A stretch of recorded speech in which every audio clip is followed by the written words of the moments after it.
Selamat malam, perkenalkan nama saya Maria Nurmayanti Delanangkur dengan NIM 2003030020. Kelas A, semester 3, jurusan Sosiologi.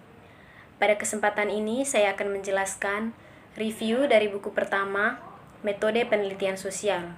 Dari review tersebut, saya dapat mengambil topik untuk dijelaskan yaitu metodologi atau masalah epistemologis dalam penelitian sosial.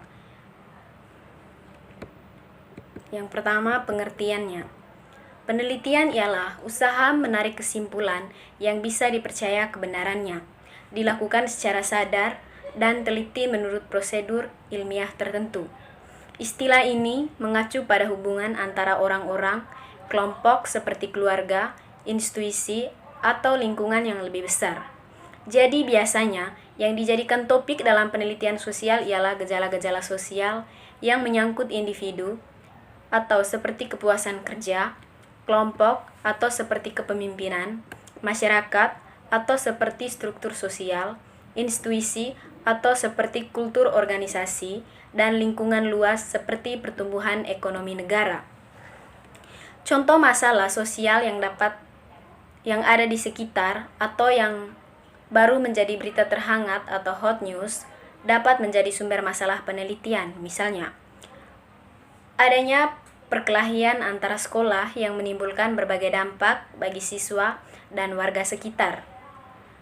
Penangkalan program 3M, menguras, mengubur, atau menimbun sebagai upaya pencegahan penyakit demam berdarah. Dalam pembuatan keputusan tertentu, sering mendesak untuk dilakukan penelitian evaluatif. Hasil sangat diperlukan untuk dijadikan dasar pembuatan keputusan lebih lanjut. Yang berikut, jenis-jenis masalah dalam penelitian. Masalah-masalah dalam penelitian dapat dikategorikan berdasarkan 3 jenis. Yang pertama itu masalah deskriptif. Permasalahan deskriptif merupakan permasalahan dengan variabel mandiri, baik hanya pada suatu variabel atau lebih variabel yang berdiri sendiri. Dalam penelitian ini, peneliti tidak membuat perbandingan variabel yang pada satu sampel yang lain, hanya mencari hubungan variabel yang satu dengan variabel yang lain. Contoh permasalahan deskriptif seperti seberapa tinggi minat baca dan lama belajar rata-rata per hari murid-murid sekolah di Indonesia. Seberapa besar efektivitas model pembelajaran terhadap prestasi belajar siswa. Baik, yang kedua itu permasalahan komparatif. Permasalahan ini merupakan rumusan masalah penelitian yang membandingkan keberadaan satu variabel atau pada dua lebih sampel yang berbeda pada waktu yang berbeda. Contohnya, adakah perbedaan prestasi belajar antara murid dari sekolah A dan sekolah B? Variabel peneliti adalah prestasi belajar pada sampel sekolah A dan sekolah B. Adakah perbedaan pemahaman tentang materi listrik antara siswa di sekolah formal dengan sekolah homeschooling? Yang ketiga, permasalahan asosiatif.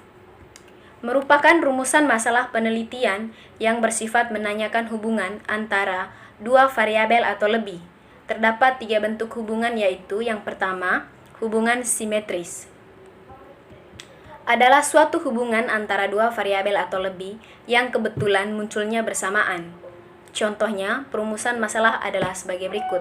Yang pertama, adakah hubungan antara warna rambut dengan kemampuan pemimpin negara? Yang kedua, adakah hubungan antara jumlah payung yang terjual dengan jumlah murid sekolah? Yang kedua itu hubungan kasual. Hubungan kasual adalah hubungan yang bersifat sebab akibat. Jadi di sini ada variabel independen atau variabel yang mempengaruhi dan dependen atau dipengaruhi. Contohnya, adakah pengaruh pendidikan orang tua terhadap prestasi belajar anak? Atau pendidikan orang tua variabel independen dan prestasi belajar variabel dependen. Yang kedua, seberapa besar pengaruh kurikulum, media pendidikan, dan kualitas guru terhadap kualitas SDM atau sumber daya manusia yang dihasilkan dari suatu sekolah. atau kurikulum, media, dan kualitas guru sebagai variabel independen, dan kualitas SDM sebagai variabel dependen. Yang ketiga, hubungan interaktif atau timbal balik. Hubungan interaktif adalah hubungan yang saling mempengaruhi. Di sini, tidak diketahui mana variabel independen dan dependen. Contohnya itu, hubungan antara motivasi dan belajar anak SD di Kecamatan A. Di sini dapat dinyatakan, motivasi mempengaruhi prestasi juga. Prestasi dapat mempengaruhi motivasi. Yang kedua itu hubungan antara makan di pagi hari dengan kecerdasan siswa. Baik, yang berikut D, masalah dalam penelitian. Ada 3 kriteria dalam menentukan permasalahan yang baik dan pernyataan masalah yang pertama itu, masalah harus mengungkapkan suatu hubungan antara 2 variabel atau lebih. Dengan demikian, masalah-masalah itu mengajukan pertanyaan-pertanyaan seperti A. Apakah A terkait dengan B? Yang kedua, apakah motivasi belajar mempengaruhi hasil belajar?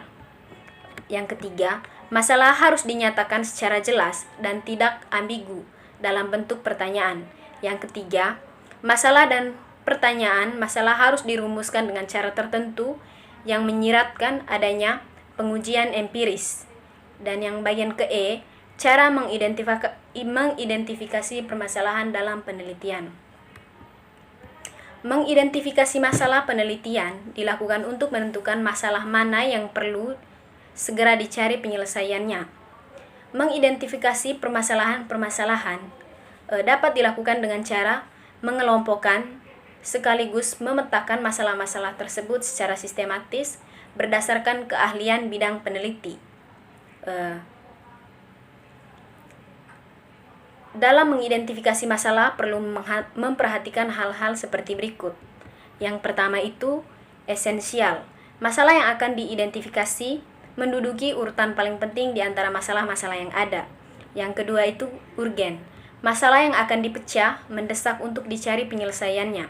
Yang ketiga, masalah mempunyai manfaat apabila dipecahkan.